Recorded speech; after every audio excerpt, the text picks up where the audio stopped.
To win and bring home a record 7th Lombardi trophy, 3 of which came courtesy and a part of our next guest who made sure Tom Brady's jersey was kept clean, pristine, upright, if you will. Let's welcome in Patriots legend Matt Light. What's going on, Matt? Good morning, people. Good morning, people. That's the kind of zest we need. Matt, awesome to see you. Not many people outside of Foxborough had this team in the Super Bowl. I'm not sure many people in Foxborough had it, at least fans down the street. You know what I mean? You always believe in your team, though. What has impressed you most about the 2025 Patriots?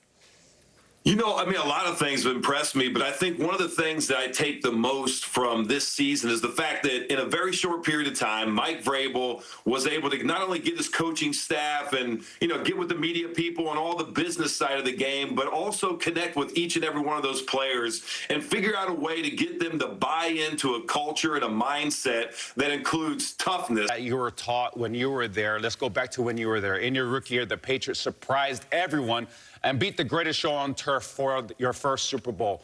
Do you see any similarities between that team and this one that we're about to watch on Sunday? Well, I think some of the ones that stick out really easily are the fact that you have a second-year quarterback, and I can remember, number 12 being that second-year guy, and getting the call, and then you got a rookie left tackle, which I can relate to, and I think too that the idea that there weren't a lot of expectations, right? That we were this no-name team that came out and didn't have the individual, kind of acknowledgments with their name. We came out as a team, we played as a team, and I'll tell you what, we had a lot of fun. That's another similarity. I watched these guys, I watched the way they handle the media, and they talk about how much they enjoyed being in that locker room. That goes a long ways.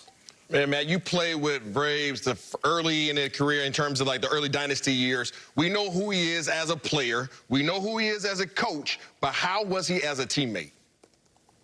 Well, the Braves had this unbelievable knack for getting under your skin, right? If he was on your team, he was the Rodney Harrison. He was the guy that you loved because he was on your team. If he was not on your team, you were looking to knock him out, right? Because he just had a way of getting under your skin, and his hustle, man, he just was relentless. He was also the guy that after the toughest practice would be in there running 5 more miles on the treadmill showing off. I don't know how he did it. Endless amounts of energy, but what a great teammate.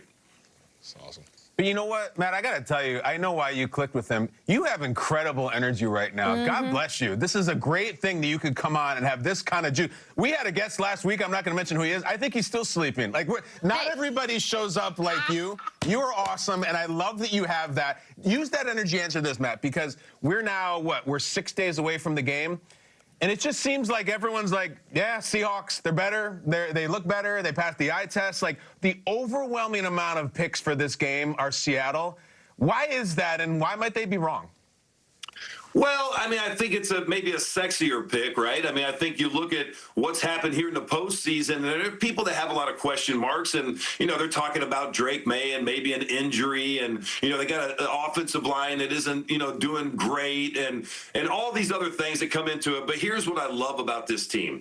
When it gets tough, and the tougher it gets, the more they respond. And you see a dime throw by Drake Maye. You see, is so fascinating is because it's not the first time that they've been there this weekend. This is a storied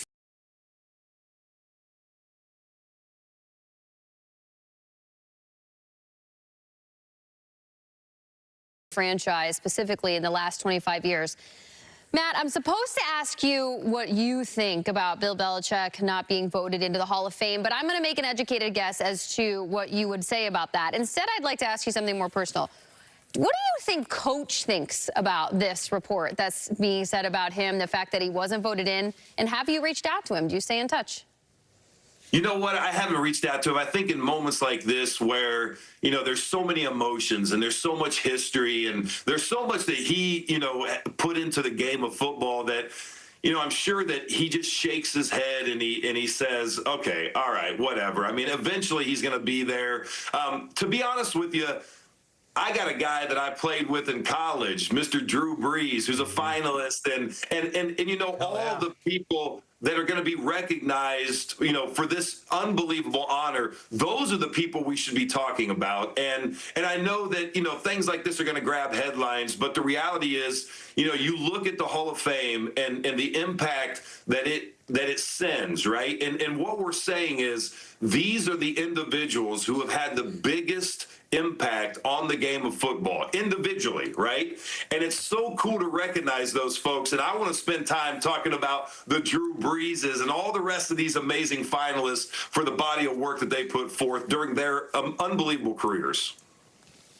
I remember the lifeguard lineman at Purdue, dude. Like, I remember that big time, and you guys were really, really special. I remember the photo shoot. I remember all of that. Let's go back. Talk to me about West Lafayette in the late 90s and playing with Drew Brees, and when did you know he was different?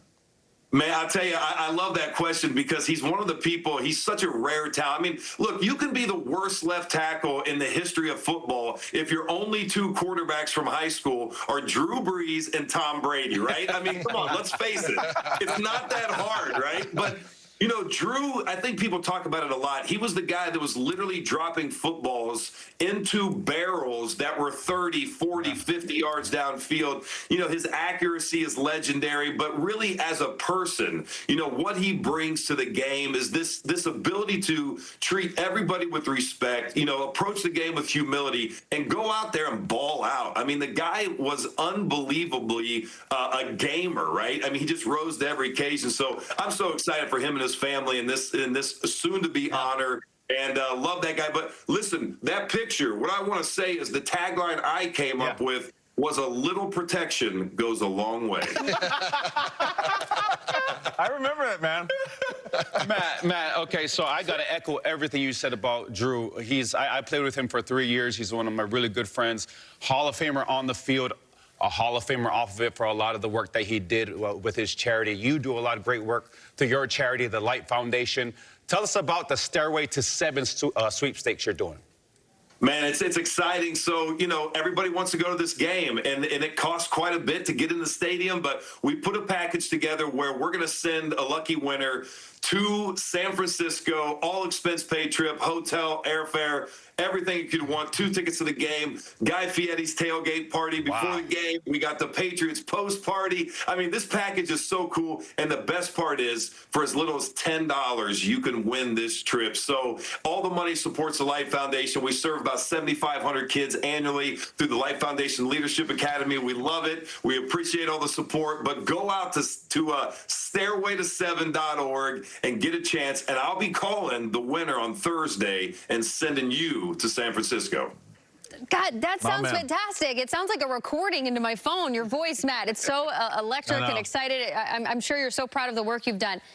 Last topic on the Patriots. I want to ask you this. We have a video of after a Patriots win in January, your friend and the current head coach, Mike Vrabel, and just walk me through how he wants to uplift the rookie offensive lineman drafted with the little cheek smack here to get him upright, Will Campbell. What do you think about that?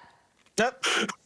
Man, it's classic Braves. So classic Braves. Look, it's personal, right? And here's what I love. You know, we live in an era where traditions aren't as traditional anymore, right? Where we don't connect like we used to in many ways. I mean, it's one of the reasons why I retired a little bit early and I was missing the connection. And here's a coach who puts that connection first, right? He wants to have a direct line to him and his players because it matters, and it should matter. And look at the way these guys play. They play like it matters. I can tell you this much. It's important to Will Campbell that he gets better each and every week. And as a matter of fact, people asked me before the season, what do you expect from this team? And the one thing I said was, I want to see them get better from one week to the next. That's important to me. I know it's important to Coach Vrabel. You see it in his interactions, and he has a way of dealing with offensive linemen. Didn't used to be real friendly back in the day. Looks a lot better now, and I'm sure,